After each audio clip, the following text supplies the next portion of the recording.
and it's wonderful to see you all back here. This session promises to be an enriching experience with two highly distinguished keynote addresses that will broaden our understanding and inspire deeper discussions. It is now my privilege to introduce our first keynote speaker, Professor Ganpati Panda sir. Professor Panda is currently working as a professor and research advisor at CV Raman Global University, Odisha. He has had an illustrious career spanning 48 years in teaching and research, serving as Deputy Director, Dean Academic Affairs, and Head School of Electrical Sciences at IIT Bhubaneswar, and also holding leadership roles at NIT Rourkela and NIT Jamshedpur. He did his postdoctoral research work at the University of Edinburgh, UK, and PhD from IIT Kharagpur in digital signal processing. Professor Panda has guided 42 PhD scholars in the areas of signal processing communication, artificial intelligence, and machine learning, with 10 more under his guidance. His remarkable academic record includes over 380 research publications, more than 12,000 citations, and several prestigious awards, including the Biju Patnaik Award, Samantha Chandrasekhar Award, and the INAE Outstanding Teacher Award. Recognized globally, he has been listed among the top 2% scientists in the world in AI and ML by Stanford University and as one of the best computer science scientists in India by Microsoft Academic Graph. His contributions extend to advisory roles for the Government of India, and he continues to inspire as a fellow of multiple prestigious national and international academies and societies. A true stalwart in academia and research, Professor Panda's journey reflects excellence, leadership, and service to education. Sir, may I now please request you to kindly take the stage and deliver your keynote address? Please, sir.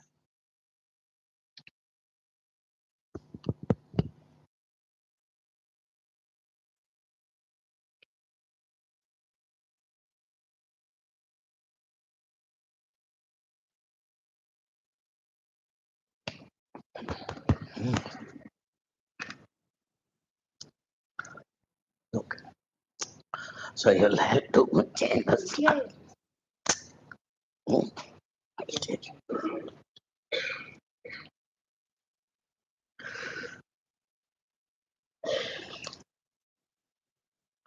Are you able to hear me?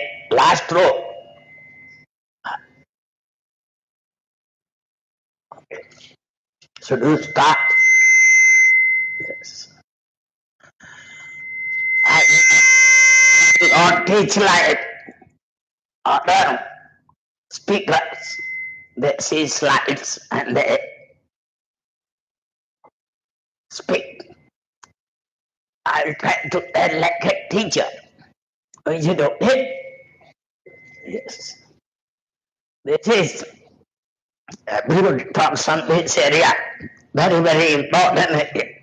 What is AI? Everybody is talking artificial intelligence, even without understanding. Other is machine learning. Yes.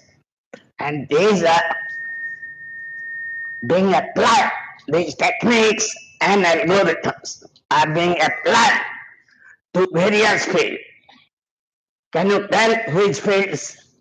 Some of you, agriculture, defense, pollution control, finance, politics, cyber security, many applications. But my lecture will be focused only to healthcare. One thing we should remember, we cannot replace doctor, but we can guide and help the doctor to take proper diagnosis, early diagnosis. Am I clear? Doctor sometimes makes mistake. Why do they make mistake? Try to analyze. If the doctor is disturbed, that day the prescription of the patient will be wrong. Suppose he quarreled with his friend, prescription will be disturbed. Diagnosis will be disturbed. If a doctor did not get promotion, he is also disturbed. But the patient should not suffer. Our artificial intelligence model will tell the proper diagnosis. We cannot substitute. So the doctor is saying that this patient is having this disease in his mind. What our model is saying, if both tell it, both matches, then it is perfect. I'll give an example, motivation. They are giving me 30 minutes. I have got 250 slides. So I can't tell a single thing. I just give you fundamental ideas. I speak for hours, hours and hours. All over all parts of the country. Remember, our group in India is a strong research group. Last 5 years, we have got 100 publications. Nobody in the country has done. All is AI ML application to healthcare. Are you following? Yes. One thing, India is a very big country. 70 to 80% remain in villages. The poor person in villages are not getting proper treatment. They are dying, they are suffering, they are not having money. Can you people help us help those poor people in early diagnosis and proper guidance to doctor to take proper treatment? We can do, thanks to AIML, which can detect the disease early, properly, accurately, so doctor can make the proper prescription, treatment, and rescue the life of human being. Healthcare from a remote place, healthcare of the poor people, without coming to a hospital, cannot do it. Answer is yes, and that is the future. Yes. Many people speak of AI and ML. I get confused. The whole spectrum is artificial intelligence. There are many components. Some people call it soft computing. Some people are saying machine learning, deep learning. Some people are saying that artificial neural network, fuzzy logic. Some people are saying computational intelligence. What is all this? See, human being, I am giving some fundamental. Human being has brain. It has hundreds of layers. Are you listening? Each layer, there are more than 10 to the power 5 biological neurons. Are you following? The most intelligent person of the world can penetrate up to 5 layers. Another 90, more than 95 layers are still dormant. The more you read, the more you learn, the more you analyze, your neurons get activated. Are you following? Last row? I don't know. We learn by various ways. One type of learning, supervised learning. What is supervised learning? Each of my slide, 7 days talk. Any one slide so I can speak for 7 days. Supervise learning. When you are small, baby, child, parents teach. When you go to school, teachers teaches, your friends teaches. But there are people who are not going to school. How do they learn? No direction. That is unsupervised learning. Are you following? Supervised learning. I teach you, you learn. Unsupervised, nobody teaches, still you learn. That is unsupervised. Semi-supervised is a mixture of that. Are you following? There is a type of learning, reinforcement learning. What is reinforcement learning? Anybody raise your hand? Reinforcement learning. Yes. I don't know, I'm not asking. 30 minutes. You can contact me, my group. This building is having 10 rooms. This building is having 10 rooms. All the doors are open. I put some milk and fish. Put 10 cats on the veranda. After half an hour, you can see that all the cats have come to that room where the fish and milk is there. How do they come?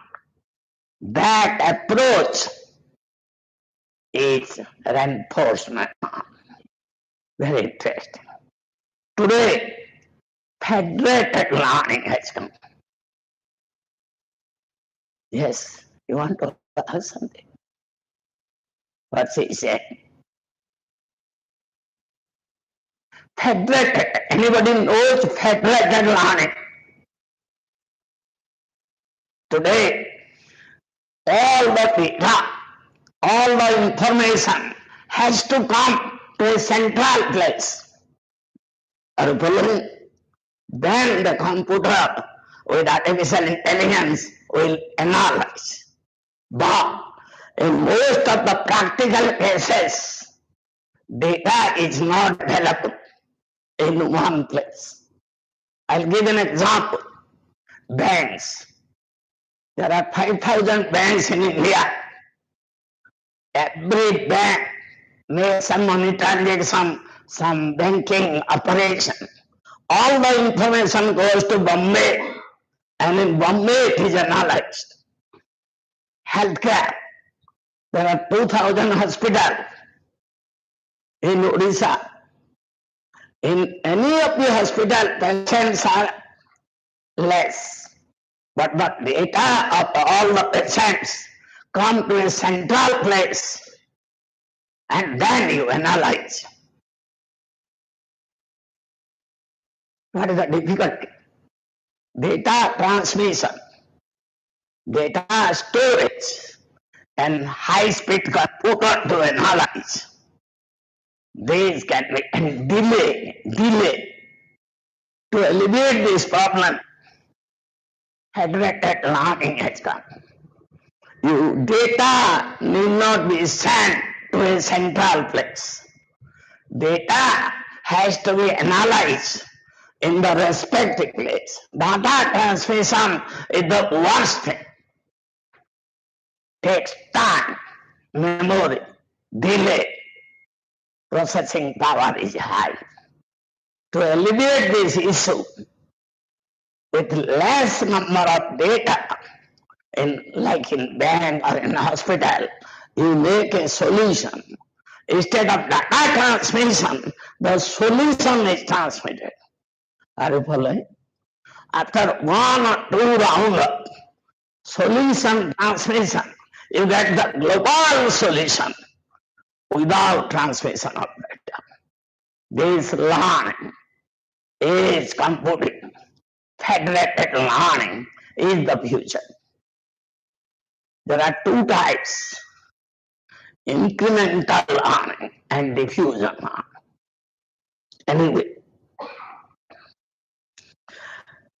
this type if I start speaking fundamental, then I cannot show you my slides. Let us go to the slides. Yes. Our group is stronger in the country. Nowhere such work is being done. Those who are interested, they can contact me.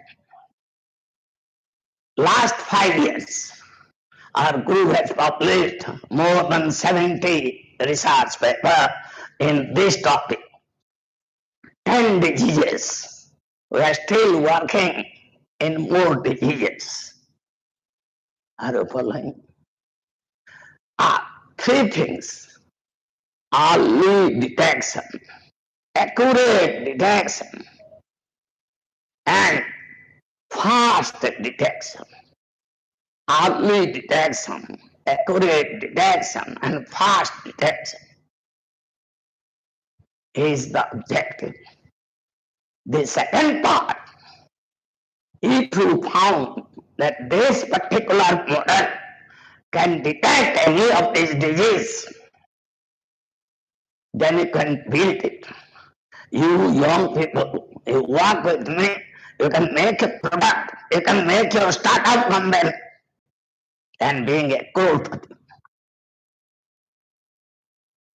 We have extensively worked publishing large number of papers. Now this concept is to be implemented. Three things I told: to make a product for heart disease detection. What does it mean? Whether I am suffering from heart disease or not. Second thing, what type of heart disease? Third thing, at which stage? Just beginning or serious stage? Accordingly, doctor can text it. All these doctor cannot know. I have lectured in best institute hospitals, interacted with doctors of AIMS and other things. We have to help them, guide them, or we people will suffer. So let us join hand with doctor. Similarly, you can join hand with the agriculturist or finance people, and we can guide them. Now, all these things, each one will take 2-3 hours of coverage. But at least one disease I will cover. Can you go to? These are our overall publications. These are research papers. I'm not telling by reading. My group of people, I've guided about 50 PhD scholars who are well placed in India and abroad. And they had one Adya Sarati here. She is a faculty. She has published 30 papers in heart disease. The first 30 slide. Just slide them. This is not other work, it is our work. So those who want to learn more on these topics, they can. Now let's see. In general, a simplified block diagram is given. Remember, from the body, let us take some disease. Through sensor, critical sensors, we extract the internal signal, like ECG signal, heart sound, beat rate, electrocardiogram signal, chest X-ray. So you can extract the signal. That is the first part. Who will extract? Sensors. These signals are then analyzed. And after analysis, these signals are fed to our artificial intelligence model. This model will detect detection classification and prediction of the types of disease. Are you following? But raw data, there are set 3,000%. Everybody ECG is recorded. Amount of data is large. So if you take the raw recording of the ECG signal or heart sound, what is the problem? The training time will be more. Accuracy will be less. Two things. Training of the model will be more patients. Everybody's ECG recording many samples. To alleviate this limitation, what we are doing, we extract features. Extraction of features. Before extraction of features, the ECG signal or any image signal, impedance cardiography, chest X-ray, these are images, 2 dimensions. Test signal, you are doing blood test, different types of test, these are called test signal. Third type, image. So this signal extracted from a human being, how many types? 3 types. Test data or signal, 1 dimension, ECG, heart sound, EMG, these are 1 dimension of signal. Third one, image. So you have to know which types of data according to the model has to be designed. Second, pre-processing, normalization. Some of the missing data, how to reconstruct. Next is feature extraction. Feature extraction. Suppose there is a person, sir has come, his feature, less hair, sir is using no spats, no mustache. So these are called features. So features are from each individual have to be extracted. Following features. I'll give an example of feature extraction. There are 2 twin brothers. One is having a black mole, other person is not having. They look alike. How the parents know he is Mr. X, he is Mr. Y? The parents observe that mole. If it is mole is there, he is B, otherwise the other person is it. So the black mole on the right side is the features. Therefore, from the extracted signal, feature extraction is done. How many types of feature extraction? I do actually interactive teaching. 3 types. How many types of feature extraction? 3 types. One is statistical features. Second is transformative features. Third is technical features. How to extract these features? I can't explain 30 minutes. Feature extraction is itself a 7 days workshop. Discrete Laplace transform, Fourier transform, S transform, Slack transform, Ramanujan transform. There are many types of transform that extract the feature. Raw data is more, features are less.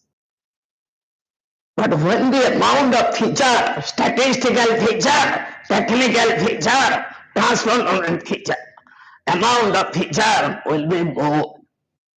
Therefore, feature is to be reduced. Feature extraction, feature reduction. Next one, sometimes feature selection.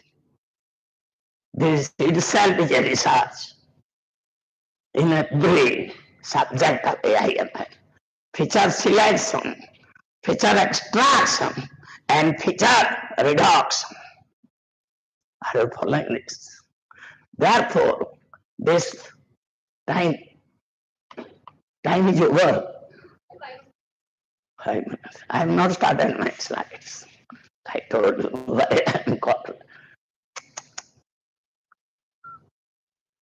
Remember, in supervised learning, if a model is there, features to be put. Why features to be put? Training will be faster. Model needs to be trained. If you put raw data, training time is very more. What is the harm if the training time is more? What is the harm? You cannot build a model. Practically, you cannot build a model which takes 1 hour per training. So to make low complexity model, sellable product, your training has to be faster. Are you following? So this is about the model. Supervised learning, model to be trained. Then the model is to be tested. Remember, 3 types of training. How many types? 3 types. First one, of the control data, 80% randomly selected for training, 20% are used for testing. Another type, 70-30. There is no hard and fast rule. Third type, K-fold. If there are 300 data, K equal to 3, randomly 300 data made 3 groups. 2 groups are used for training, third group for testing. Again, first, second were used for training. Now, second and third used for training. First was for testing. So you have to do 3 times, take the average of the performance. Now, this training is very, very important. Remember, choosing of a best model depends on 3 things. One is features, types of feature, model structure. There are 120 models. SBN, decision tree, random forest, neural network, and so on. Now, the architecture selection is important, feature selection is important, then types of training, what types of training? These are very, very important to select a model and get the performance. There are various types of performance. Can you see? In case of IoT based, particularly for healthcare, from village area, from the poor person, you put sensor, extract the features. These features or raw data has to be transmitted through IoT, cloud computing, and come to the doctor place. In the doctor place, we engineers, we write AI model disease detection, and this will detect whether that person is suffering, what disease, what is the status, what is the criticality. You see, I myself have experience. Patient is saying, you go to 3 doctors, their prescription and their treatment will be different. Poor person did not get cured in one hospital, went to second. In second hospital, same test has to be redone. We are only paying money, getting cheated. But if a health record of each individual is kept, you do not have to make your test again and again. But I see the same test, the doctor has to make it is not happening in India. Perhaps it's going to happen in near future. Now what I was saying, that IoT-based framework of diagnosis of a disease is the future, particularly for a country where most of 70% of the people are staying in villages and the poor people are not able to come to the hospital. Can you contribute in this direction? Most important. If you need my help, you can contact. Just quickly, you can show. There is another word, ensemble model. Anybody who is doing research developed ensemble model. Out of 10 models, I chose 2 best model. Their performing is good, but these 2 models are to be connected in parallel. And you have to output of each model is to be multiplied with 2 weights, coefficients or parameters, and then some. So the weights need to be optimized such that the overall performance should be more than individual model. That is ensemble model. Ensemble model is the best way of giving reliable prediction or detection. One thing I will tell you, whole of the AIML all over the world has how many types of decision making? How many types? 7. Nobody in the world, whether America, Japan, Canada, 7. First one, filtering, adaptive intelligent filtering. Second one, clustering. Third one, prediction, forecast. Next one, classification. Next one, parameter estimation. Next one, inverse modeling. Next one, detection. Last one, optimization.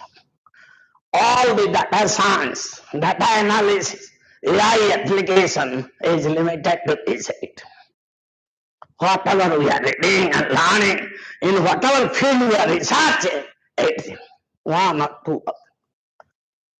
Can you repeat somebody? Filter it, cluster it, prediction, classification, parameter extraction, inverse modeling, detection. Last one is optimization. There is nothing else. One thing I want to tell, just 1 minute, 1 minute, because just in fact, I have 240 slides. I am not going to 4 slides. Let me tell, we do mistake. I always point out the mistake of researchers. One thing, data, if it is small, amount of data is small, a model cannot be trained. So you have to make the data large. How to make data large?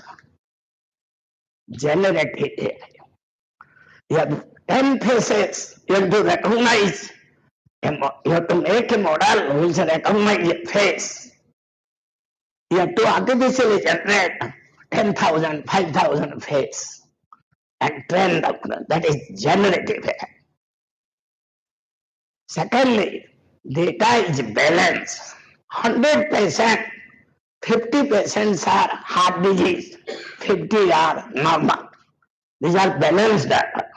Training a model with balanced data is easy. Same model, if you are training with imbalanced data, model cannot be trained properly. Data can be broken, characteristics of data 3 times. balanced data, little imbalanced data, highly imbalanced data. Now there are 10 models. Can you identify a model which is robust in nature in the sense that even if you are training with balanced data, imbalance or highly imbalanced, the performance is consistent. 90% of the model fails. So you have to identify, recommend consistent, robust, accurate model. This is very, very important. Last one I am telling one thing.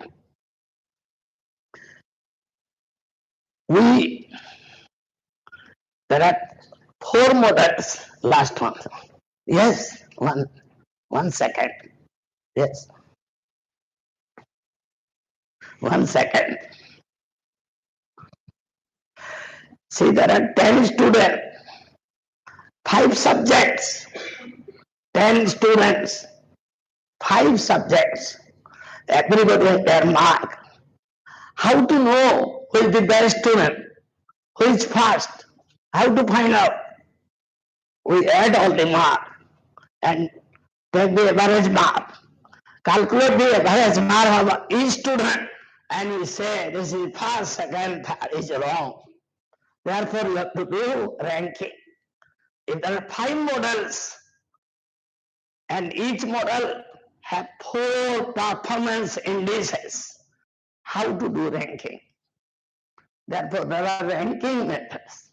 There are feature extraction methods. There are feature selection methods.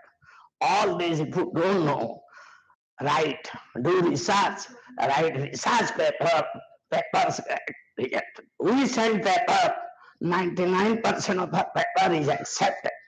Because how to write research paper, even if a small idea, if you write judiciously, paper will be accepted. Thank you for giving the opportunity. Quickly, any question, 1 or 2 questions you may ask. Quickly. Sorry, ज़्यादा not possible for me 30 minutes. If they really want to learn, I'm telling, I'm one of the best researcher and teacher in the country.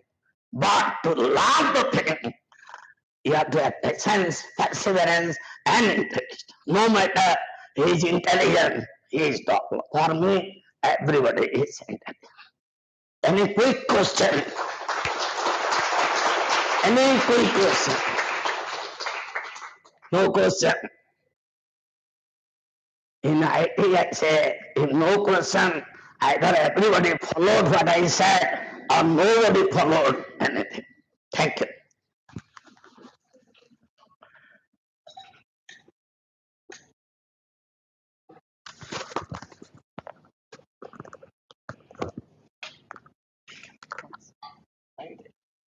Yes.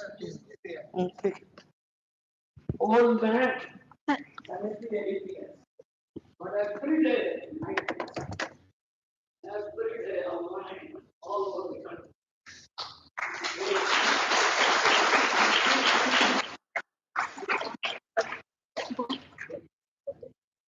So I've done research every day.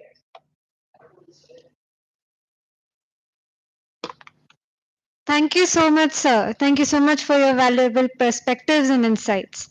I would like to request our Dean Sir Dr. Rudra Mohan Tripathi to kindly present a token of appreciation to Professor Ganpati Panda, sir.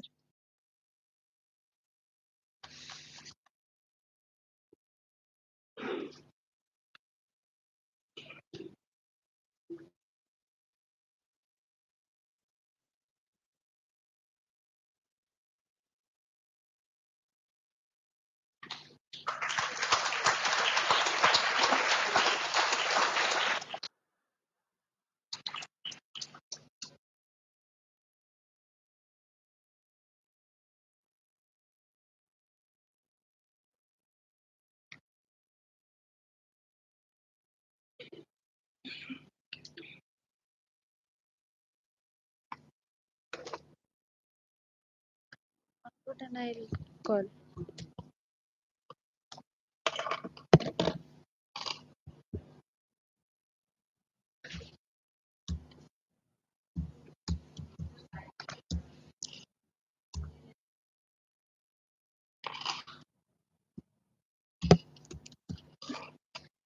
Now it is my honor to introduce our second keynote speaker, Dr. Smita Chinara. Dr. Chinara is an associate professor in the Department of Computer Science and Engineering at the NIT Rourkela. With more than 15 years of teaching and research experience, her expertise spans across data communication, computer networks, Internet of Things, wireless sensor networks, and machine learning. She has guided numerous PhD scholars, published over 50 research papers, and co authored several books and book chapters.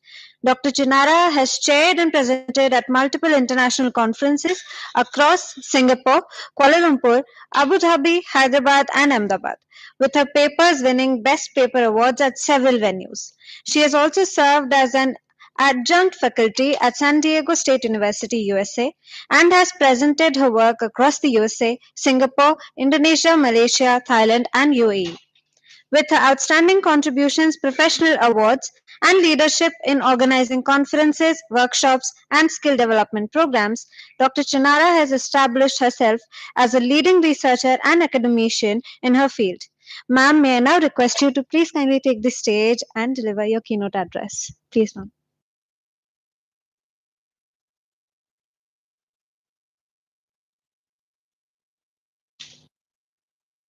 I can hold this, no problem. Okay. Do you have a slide changer? Will be there? Okay. Thank you so much for the wonderful introduction. Very good afternoon, one and all present here, respected professor, all the faculty colleagues of XIMD and other institutes, my students, and guests present here. So, as the topic of the theme of the conference is AI and the emerging technologies, I'm listening for the multiple lectures since yesterday, and I hope you have heard a lot about artificial intelligence. So I thought to take you in a little different direction of Internet of Things and the emerging technologies in Internet of Things and beyond. That's what is my topic here. Yeah. Okay, so this is not a new word. Internet of Things is not a new word for anyone here, right? What exactly we say? It's a combination of two keywords. One is the internet, another is the things. Again, internet is also not new to us. Thing is also not new to us, but when you merge Internet of Things, it's little bit newer for us, right? So what do you mean by the internet and what do you mean by the things and how they merge together to give us the Internet of Things and how this become the buzzword for today? So if you see the picture here, you don't have the, okay, so previous slide, last slide. Yeah, if you see here, I hope the picture is visible to the last line as well. So if you see here, there are multiple layers of the devices or the components of IoT. The first layer is the device layer. And when we talk about the device is nothing but the things. And when you say the things are the smart things. So when you say that's a smart thing, when the thing is capable of getting some data, sensing some data, storing some data, processing the data, and communicate the data. So everything is possible when you embed a sensor to a device. So if I say this sofa, this table, this any of the device that is present here, and if I embed a sensor, smart sensor onto it, and I allow the smart sensor to sense, communicate, and process, then we say that's a thing of IoT. It's just not an object, it's just not a thing, but it's a smart thing. That's what is the device layer. And after the device layer, as I said, the devices are embedded with the sensors. So sensors and devices, they work in line for the IoT. And to activate these devices, the sensors, the things of IoT, what we need is the software, the driver, right? So the software that allows the things to work smart are the IoT components or the IoT architecture softwares. So like if you have studied computer networks, you have a layered protocol. Similarly, in IoT also there are layered protocols, and every layer does its role to do the communication in a peer-to-peer manner. So that's all about IoT. I hope you most of you know about IoT. So I'm not going for the details of IoT. And then once the data that is being sensed or through the devices, and now using different kind of connectivities, as you know, it can be wired, it can be wireless. But when we talk about IoT, it is mostly wireless. So when it is wireless, again, there are many connectivity technologies are there, starting from your Wi-Fi, starting from WiMAX, then your W-band, your BLE, the Bluetooth Low Energy, and you have all those LoRa, Zigbee, all those communication standards are there. So you use any connectivity for the communication of the data that is being sensed by the sensors. So when you take the data, then you take the data to a server. That might be your local server, that might be your remote server, that might be your cloud server. So in a bigger purpose, we have shown here as the cloud, where the data that is being sensed, that is being collected, that is being generated is now stored in the cloud. For what? Why we store the data? For processing. And when we talk about processing, we talk about using some kind of intelligence. What you say is the artificial intelligence or any intelligence, machine intelligence, or what we say is the analysis of the data. So we have the next phase is the analytics. You analyze the data that has been stored in the server. And for whom you are analyzing the data? Who is using the result of the analysis? The user, the end user, right? So the last component of this IoT thing is the end user, who uses the data, who uses the result of the analysis, who uses the result of the total processing of the IoT system. So starting from the devices, that is the small tiny sensors, till the end users, IoT does the role of every layer, and you can see every layer has its own significance to start with. So how this IoT thing had come into picture? What IoT meaning what? When we say Internet of Things meaning, it's connection. It's basically connection. So how the connection concept started? When there were no internet, in the era of pre-internet, there were also connectivity, right? There are also communication between man-to-man communication, the human-to-human communication. So that's what is the pre-internet era, where there was the connectivity of human-to-human connectivity.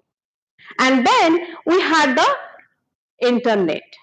So when we started with the internet, we started with the World Wide Web, the WWW.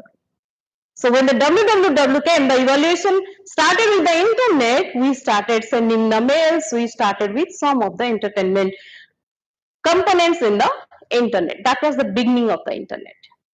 But we are never happy with that, right? So the research continued, and the next was the Internet of the Services. So what we use there is the Web 2, the next version of the web, and where we had all the e-productivity things, the e-commerce market came into picture. In the late 90s, you can say this market has come, and e-commerce was a boom at that time.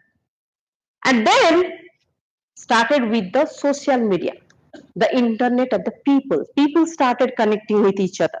So that's what we say is the social media, where all your Facebook thing had come. Skype, Facebook, all those things was there. Though WhatsApp was not there, Insta was not there, right? But the rest of the social media came into picture, and it continued, and now it is there. Right? It's still continuing with different versions, different, what do you say, the refinement of the social media, what you are using, and now we have the machine-to-machine communication. You have the machine-to-machine communication, what we say is the Internet of Things. Right? So Internet of Things is nothing but the identification, tracking, monitoring of, and the metering of the things. If you take a nutshell of all this, Internet of Things goes for tracking of everything. Tracking of the asset, tracking of the vehicles, tracking of the human being, tracking of the patient, tracking of any object you say. So when you say tracking of the thing, what do you mean by tracking?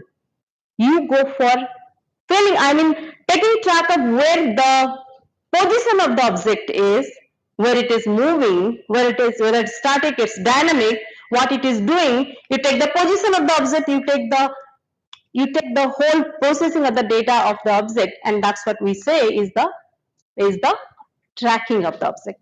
That's what is being done by the IoT things. So if you go for the same thing, the evaluation of IoT, basically we start with the second point in 1999. Kevin Ashton. At that time, the RFID network was very popular. Though internet IoT based networking was not that prominent, but RFID tag, RFID networking was very popular at that time. So Kevin Ashton, when he was given a chance to pitch his ideas in the meeting of Procter and Gamble, thanks.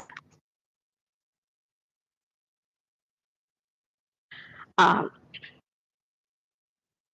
Kevin Ashton, he was given a chance to pitch his idea in a conference about some of the assignment that he had given.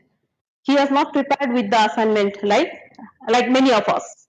So something that came into his mind at once is that if I connect everything in this room, that will be a great idea. So he said something, Internet of the Things. He just uttered that name as a catchword, and that became very popular. And then he was given the assignment of, okay, if you think that without RFID, you can make a connection of the everything over internet, not with RFID, then go for it. And he started working on that. So he is known as the father of the IoT, Internet of Things, Kevin Ashton. But in 2008 and 9, when the first IoT conference was held, Cisco marks the period as the true birth of IoT. 2008 and 9, though Kevin Ashton started in, or he conceptualized it in 1999. And then the IoT thing has never looked back. So it continued and continued and continued. It's going on, and now we are thinking beyond IoT. IoT in every discipline of engineering, IoT in every domain of our lifestyle. That's what is a IoT. Yes.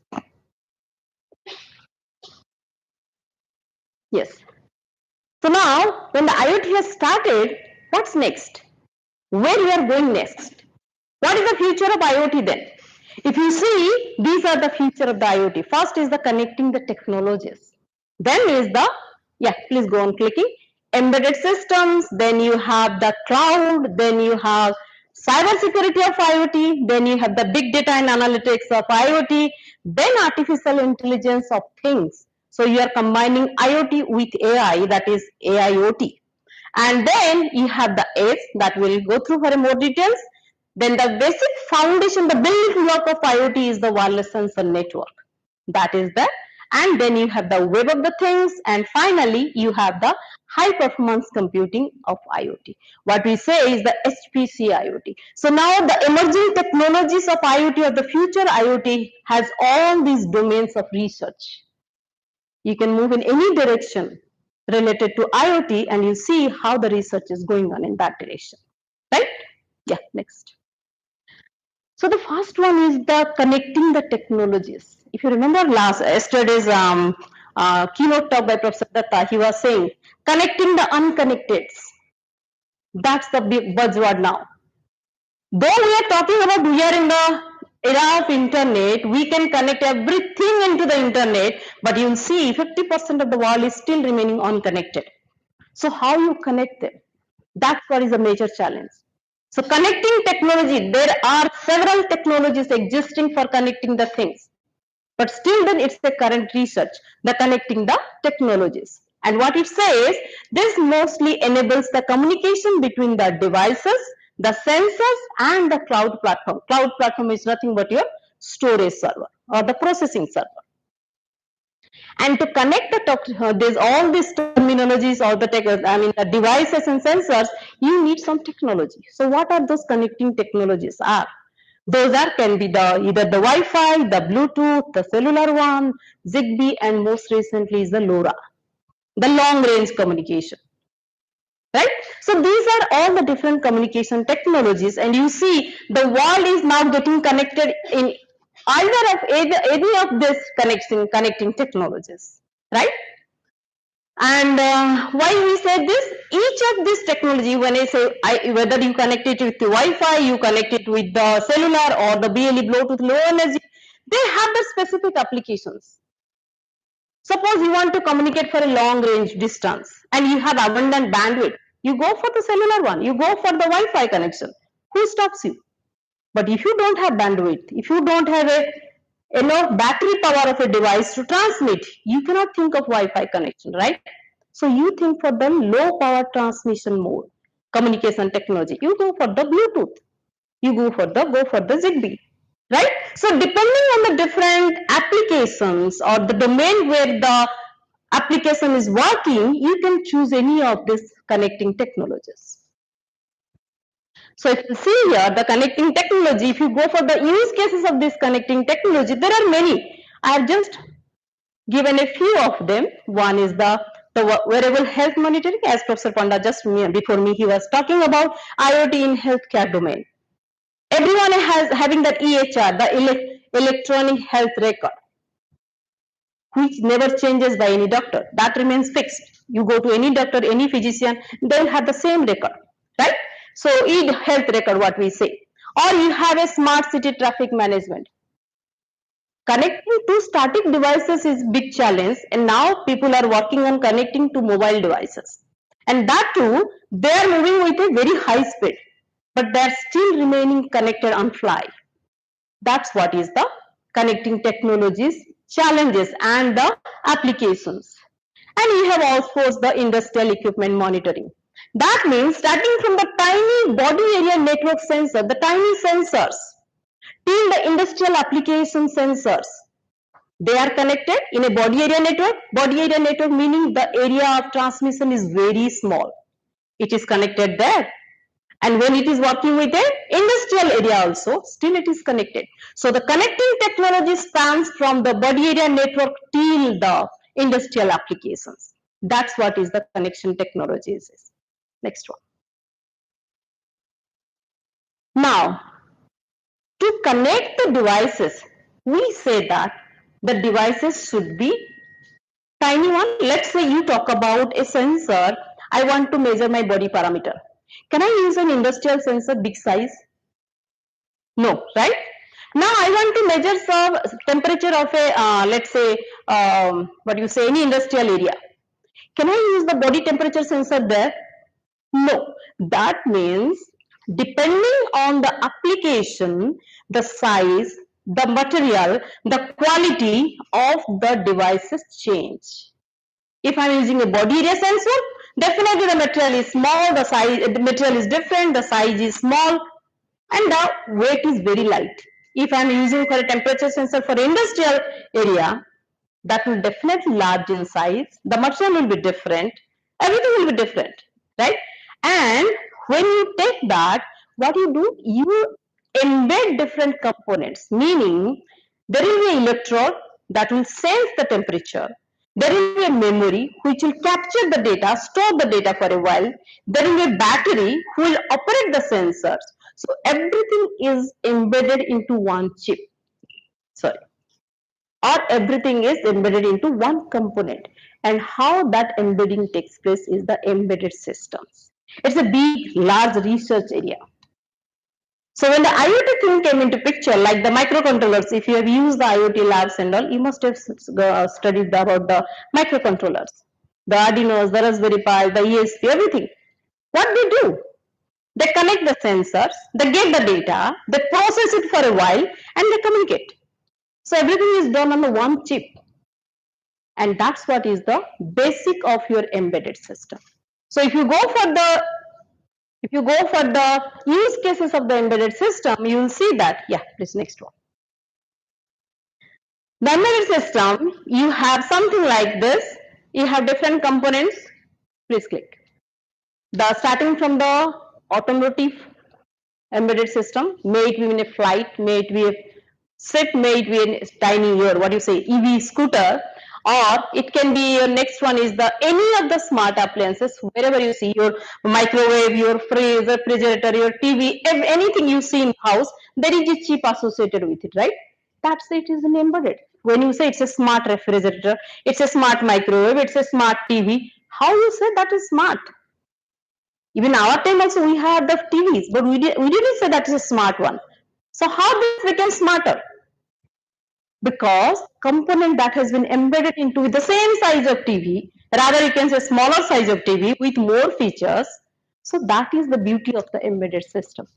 And also you have the different environmental monitoring devices. There are also many, I'm just showcasing few of them.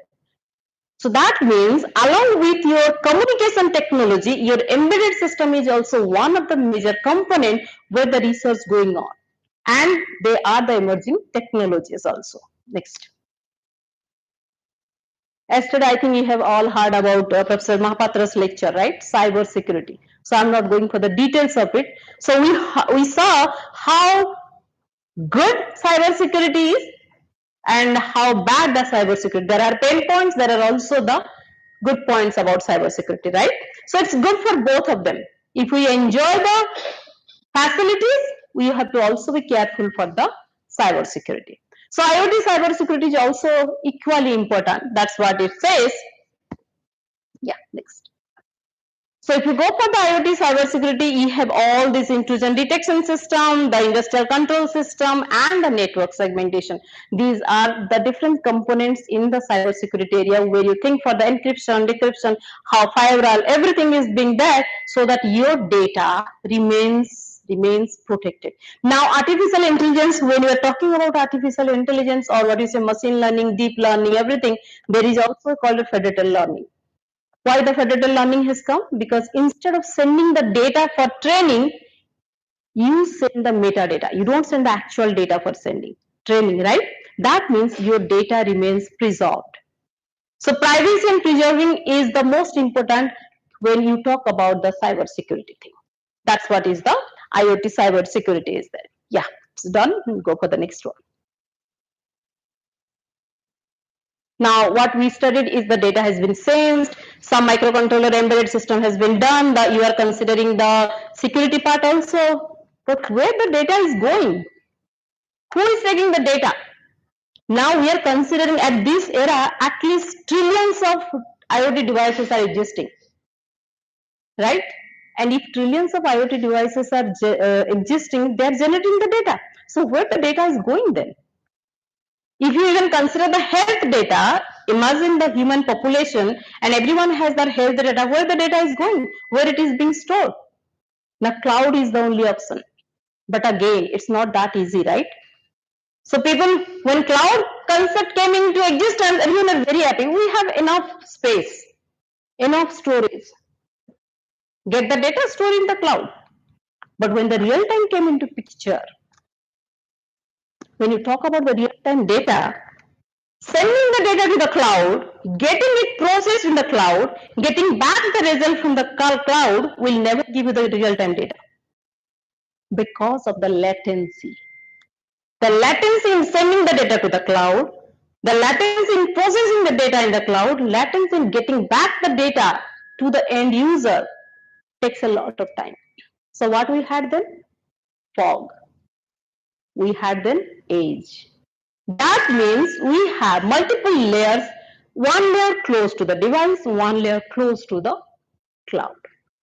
Whenever only the required data will go to the cloud, but if you want to work for the real-time data, you cannot think of sending the data to the cloud. You send the data to the edge device, do the processing with the edge layer, and get it back. So depending on the requirement or the application domain, you had multiple layers now started for storage, processing, and analysis of the data. Sorry. So the integration of the cloud services enables remote device management and insights for driving the intelligent automation, proactive maintenance, and efficiency access across the sectors like manufacturing, logistics, healthcare, education, you go naming any name. It is there everywhere, right? That's what about is the cloud one. If you go for the use cases of cloud, see starting from the fleet management, yeah, correct. Starting from the tiny one, what you say, the agriculture probably, yeah, supply chain visibility, till the fleet management, you can think of having the data in the cloud. But again, if you're thinking for cloud, you should have the idea, or you should not give the priority for the real-time data. If you're thinking for real-time is the more important, you don't think for the cloud, you go for the fog layer, you go for the edge layer, that can give you the real-time data. The next one is now the amount of the data. Now we have the storage of the data. For the storage of the data, we have the cloud, edge, fog, everything is there. But what is the size of the data? This data is now big data. And analysis of the big data is not easy. So machine learnings are no more working. Why you are going for that? Then you are going for the deep learning. You are continuously working, not only you, 80% of the computer science people and every engineering people, you can say, they are working on the artificial intelligence, they are working on the machine learning, deep learning, but no one is stopping them. Why? Why there is no end to the research on AI or your learning thing, machine learning thing? Because whatever they are doing, whatever they are getting, this, you must have, some of you must have get the result of 96%, 97% accuracy. Are you happy with that? No, because when you say your result is 97%, there is another person who says, for this case, your result is 97. If I twist it, you get 54% accuracy. What then? That means it's an open research. The analysis are n directional. You go for any directional of research, you get a different type of different amount of accuracy. And all those things takes place continuously. It's going on. So the data that is being generated by the IoT devices now brings the attention of the artificial intelligence or the machine learning techniques so that the analysis can take place. And when you go for the analysis, if you see the use cases of this big data and analytics, you will see that the one of the important is the customer behavior analysis. You all are using the different apps, right? Isn't it? If you order one thing in Blinkit, if you order fruits, order for tomato or you order for apple, you get n number of other fruits visible to you, automatically popping up. How? How he knows that? You must have, everyone must have experienced. If you're talking about on a movie, immediately your system gives the review of the movie, all the details of the movie, everything. How the devices know about it? Because they are now able to learn the human behavior. What you are thinking, what you are doing, what you are suggesting, what you are talking, what you are writing, everything is being captured. Be aware of these things. So security is no more, I mean, none of the devices, none of the technologies are now secured. So you have to be, other than the security, cyber security, everything, you have to be extra careful because you know that all the data or human data is now vulnerable. It's exposed to everyone. It's open to everyone now. Right? So when so much of data is there, customer behavior analysis, can you imagine how many customers are there in our country itself? And if you analyze the human behavior, how big the data will be and how you do the analysis of the data. That's what is one of the open challenge for this big data and analytics, the customer behavior, the predictive maintenance. Big industries are there. They are doing the maintenance, but they are doing the breakdown maintenance. But what they are looking for is, we don't want to go for the breakdown maintenance because breakdown maintenance underperforms the functionality of the devices.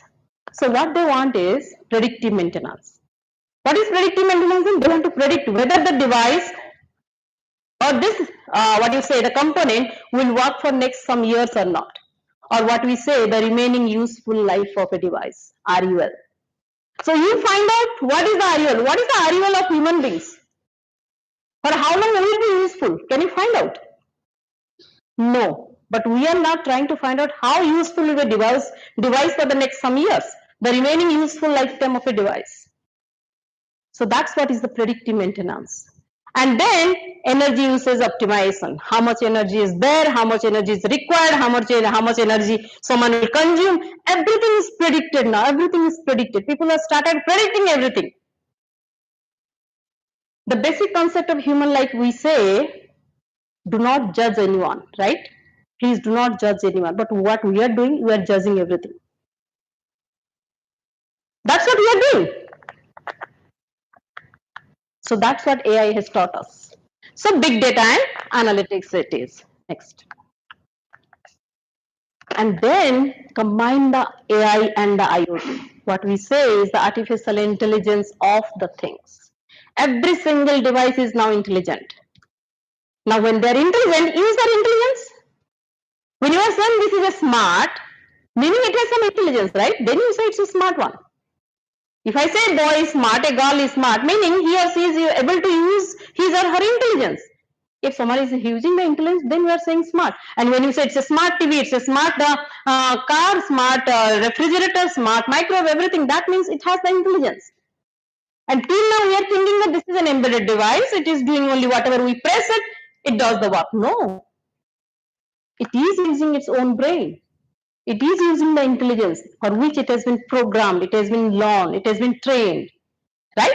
That's what is the artificial intelligence of the things, and combining AI and IoT is the now new domain, AIoT, artificial intelligence of the things. Yeah.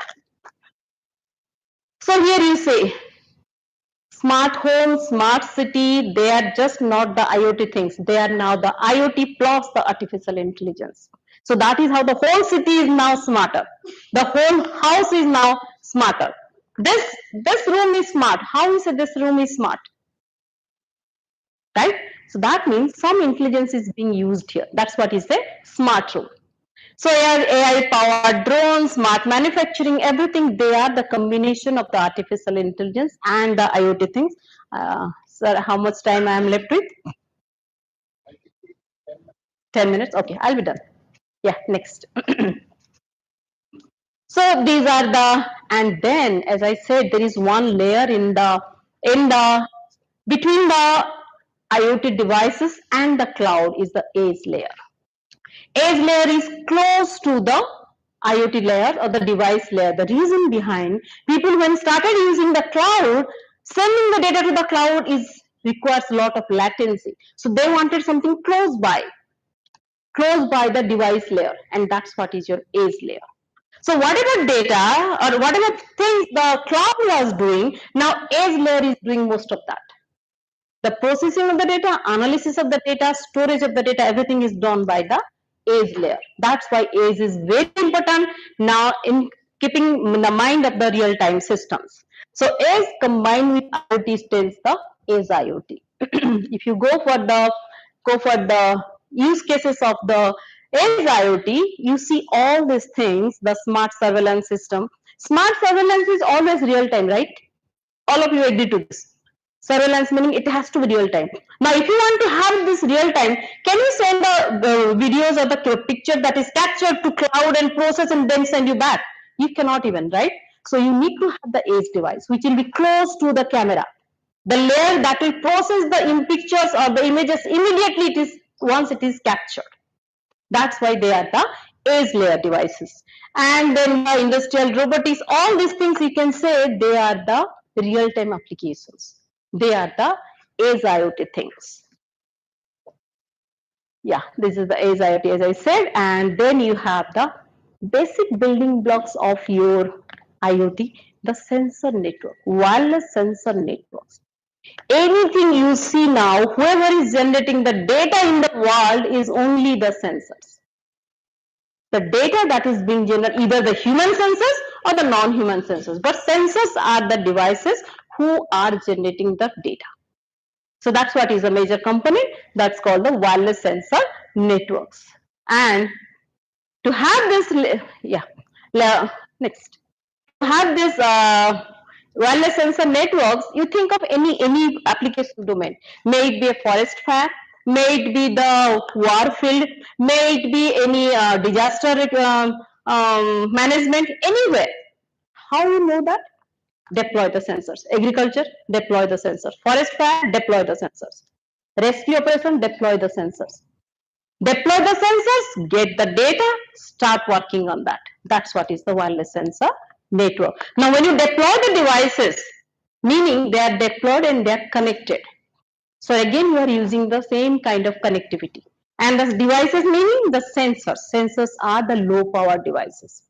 And when it is low power, the lifetime is very, very small. So the challenge is how optimally you use the lifespan of the sensors. That's what is the challenge, and that's what is the research in the wireless sensor area networks. If you see here, like as I said, the disaster detection, the smart building, the smart agriculture, forest fire, anything you say, any application domain, those are the wireless sensor network areas.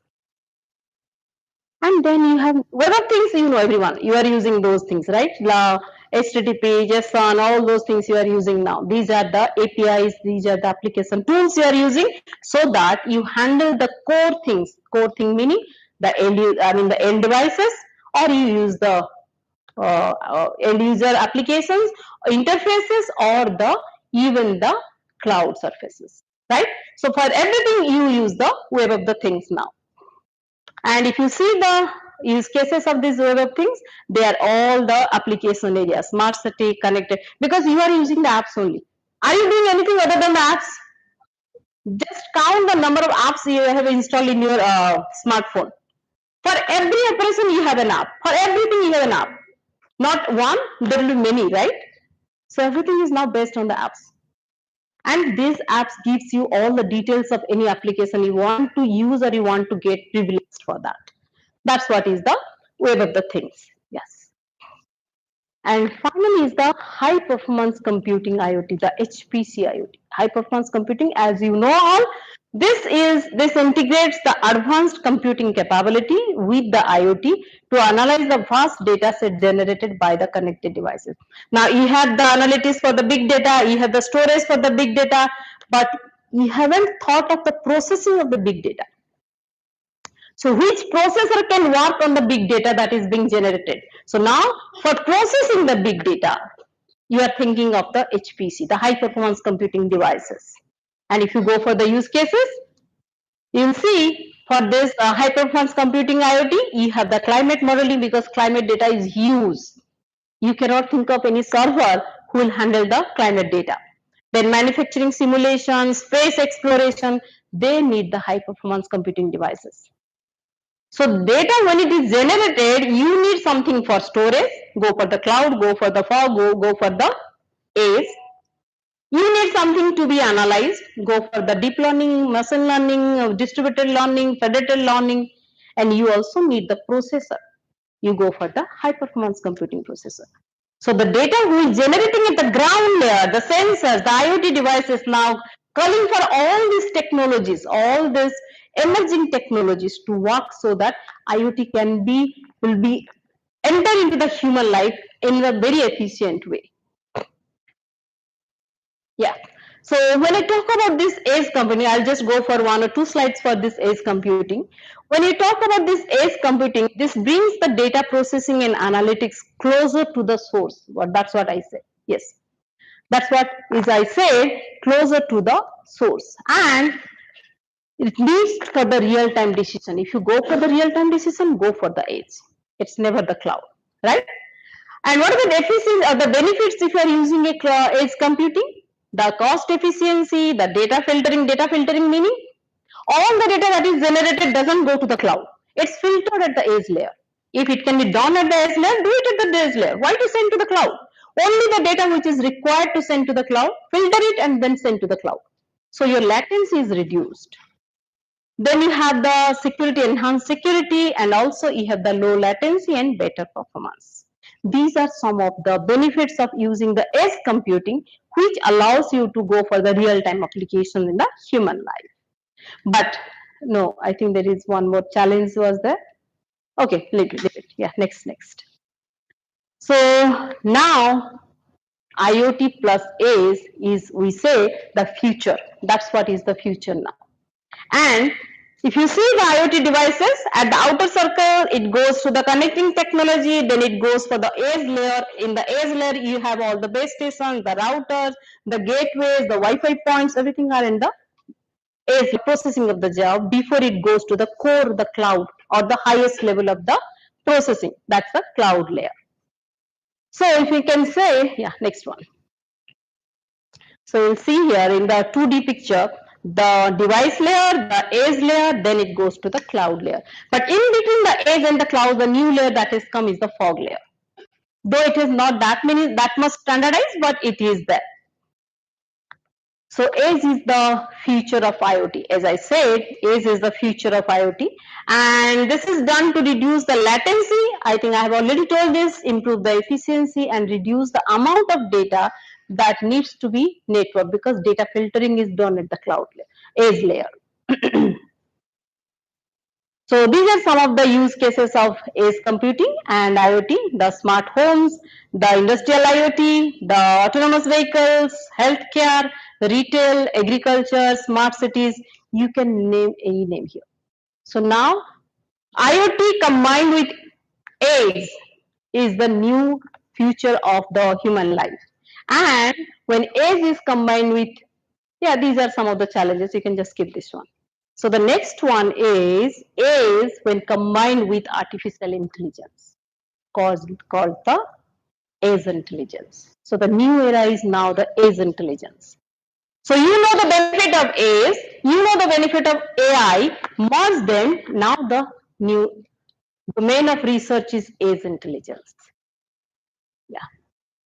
So why we need this edge intelligence is, these are the reasons why we go for the edge intelligence.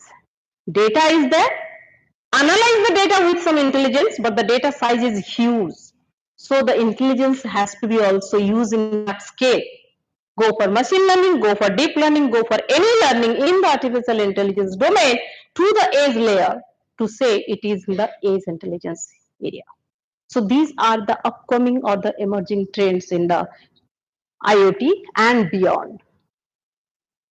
Yeah. So data generated at the edge, does it really require the artificial intelligence? If you see, the insights extracted from the sensed data are then fed to the real-time predictive decision-making application. Your intelligence helps you to take the decision making. Who does it? The intelligence. So edge data with intelligence will give you the edge intelligence to give you the take the decision on real time. That is the need of the time now. So to conclude this, I think I have only one slide. Yeah. So key takeaway of the talk is, as we move towards the edge intelligence, technology is no longer just supportive, but it's transformative. It's now transformative. And AI is taking over the repetitive and cognitive tasks, so reshaping the industries and the human roles. You know that, right? And data has become the new currency, driving the decision making, automation, and the personalization. So I have a question now. Click, please click. Yeah, wait. Is this rapid shift from IoT to edge intelligence, from IoT, AI to the edge and then the edge intelligence, is this rapid shift is a boon or a ban? Someone can say it's a boon. Click. If it's a boon, because it is smarter, faster, and more connected world. That's why we say this is a boon to us. But if you see the other side, if it's a ban, please click. You see the security risk, the ethical concerns, and the dependency. So you choose now the emerging technologies, the AI, the A's, the combination of the A's intelligence, everything, whether you take it as a boon or you take it as a ban. That's your choice. Thank you.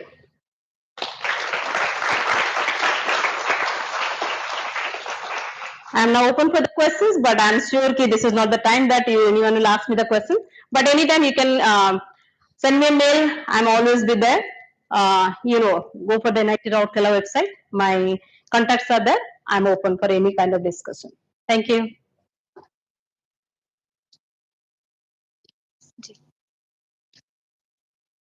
Ma'am, should I shut it down? Yeah.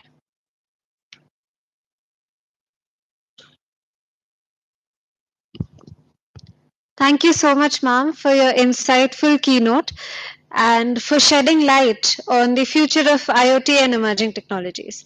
I would like to request our Dean Sir, Dr. Rudra Mohan Tripathi, to please come forward and present a memento to our keynote speaker, ma'am.